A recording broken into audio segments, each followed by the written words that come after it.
Most of the population is consuming only 12 to 15 varieties of plant life. This variety is not enough to sustain human life. If they contaminate the food by 1%, they may make billions of dollars. These are dangerous things. On a daily basis, if we are consuming this, we will come to lots of troubles. Cognition levels can be greatly enhanced by just changing the way we eat. Rabbits were fed with very high cholesterol food. All of them had developed cardiac issues except one group of rabbits. The cholesterol content in the food did not affect them.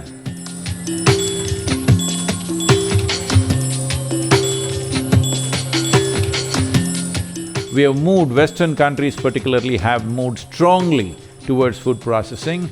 Right now, India is making huge steps to set up food processing industries because food is a perishable item and people want to store it and use it tomorrow. So, as a policy, as a philosophy, as a social consciousness, we must understand that eating food in its fresh condition is the best way to eat. But there are extraneous situations in one's lives where you could be in places where such a thing is not possible, then processed food and frozen foods are okay. But on a daily basis, if we are consuming this, we will come to lots of troubles. You know, in the yogic philosophy, always it's like this, if you have to eat a vegetable, it should be plucked today from the plant. Within a few hours, it must be cooked. Once it is cooked, within a maximum of 90 minutes, you must consume. You never eat old food because all living things, food is a living thing. If it is not living, it wouldn't support us. It is the basis or is the life-making material for us, it's not just another product.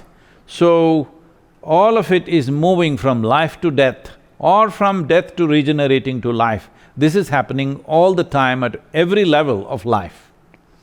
The whole process that we call as life is a cycle between life and death. We refer to life as a dynamic process, death as inertia. If one becomes inert right now, if we poke them and they become active, then we say they were sleeping. If one becomes inert, if you poke them, they don't wake up, but with lot of medical attention they wake up, then we say they were unconscious or they were comatose. But if one becomes inert and whatever we do, if they do not come back, then we say they are dead. So essentially, death is inertia. Everything in life is constantly battling between dynamism versus inertia. So we call this inertia as tamas. So once you allow food to stay, especially cooked food, if it remains for a period of time, then it gathers inertia. You may not feel anything, it's just that your sleep quota may improve. That is, you may sleep for more number of hours and everybody is going about saying that the more you sleep, the more healthy you are. Of course because if you sleep through your life, you may be healthy, but you just may not have a life. Right now it's being recommended, everybody should sleep for minimum 8 hours for health and well-being. 8 hours means it's 1/3 of our life we must sleep to be healthy. This is lot of servicing to be done for any machine. If it's of any good quality, it should not need that much of maintenance. But right now, one important thing is, food is contaminated. When I say contamination, it is not only that it is poisoned by somebody by intent, no, it is contaminated by lacking the necessary nourishment in it, and most of the time the food that people are eating, buying from a supermarket may be a month, 2 months or 3 months old, and even they bring it home and again it stays there. And today there are many studies to show this. Because I'm particularly stressing on the fresh food, because using processed food and food with very high level of inertia within it causes constipation. Today, many universities are studying this and they are saying constipation and cognition issues are very related. But there have been doctors and certain publications which we've been going about saying this Victorian idea of emptying your bowels on a daily basis is not really necessary. If your bowel movement happens once or twice a week, it is good enough. Well, these are dangerous things to say. It is just that you may not die, but everything will decline in the body if waste material stays in the body for too long.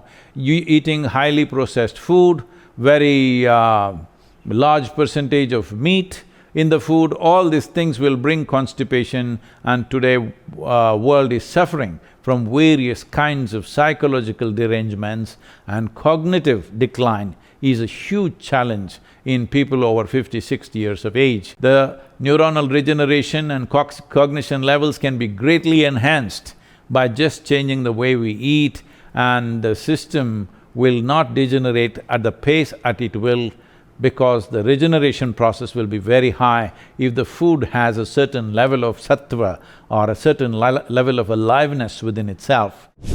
There is a lot of evidence accumulating that Parkinson's starts in the gut, and that the microbes have a big role in first interacting with the enteric nervous system, the little brain we have in the gut. You know, and in Alzheimer's disease it's equally complex.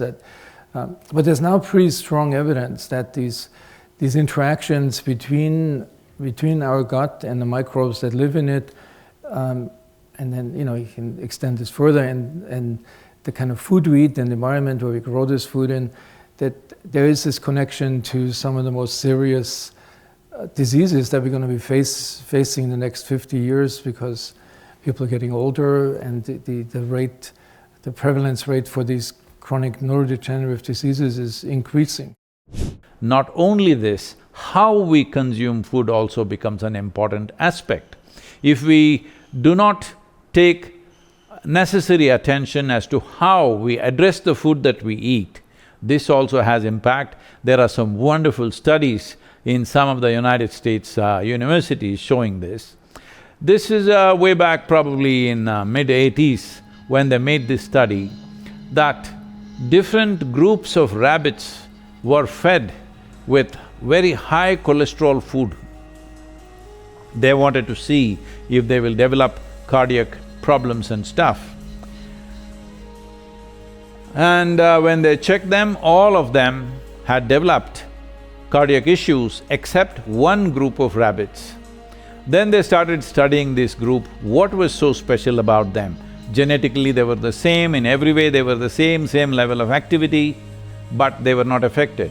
Then they discovered that one person who was feeding to this group of rabbits always spoke to them, whistled at them, talked to them, petted them, and then they gave these carrots or whatever else he gave.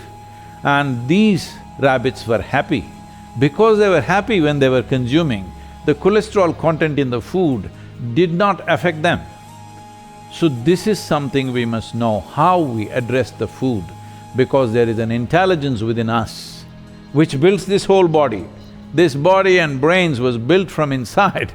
The bread that we consume becomes body and brains, so there is an intelligence like this. To be in touch with that, to address everything from that reflection will make a huge difference. So what kind of food we consume, where we consume, how we are when we consume, all these things have an impact upon food. I know only some aspects of it can be handled by regulation, rest has to be by human consciousness, but the regulation part of it is equally important, because today food is being handled by massive agencies. When I say agencies, large businesses, very large commercial enterprises, where if they contaminate the food by 1%, they may make billions of dollars. When that kind of proposition is there is always a propensity to contaminate food in various ways, either by aging or by reducing the temperature at which they are stored, or actually adding something to it. All these aspects are there, but the most important aspect is, at the very source it's being contaminated, we have to address that. Contamination is happening at the production level, Not only at the production level, even at the base production level, which is soil itself, is contaminated. So when we have reached this point in the world where very source of our life we have managed to contaminate in many different ways or deplete in many different ways, a time has come when regulations upon food definitely should consider the way of production, the means of production and the source of production has to be brought into this ambit. Today, the nutritional value that is expected out of the food that we consume has gone down significantly, and because we are a market-ruled economy, commercial forces rule us. Because of this, the number of various types of species of plant life that we were consuming has narrowed down to just 12 to 15. Just about 100 years ago, we were consuming anywhere between 200 to 230 species of plant life. Today, largely most of the population is consuming only 12 to 15 varieties of plant life. This variety is not enough to sustain human life. It's come to a place, everybody has come to the conclusion that without supplements, you cannot really live because food is not good enough. Yes, one part of it is true, food is not good enough, unfortunately. This is because soil is not good enough. And when soil is not good enough, we must understand soil, food, body are three variants of the same thing. They are not different.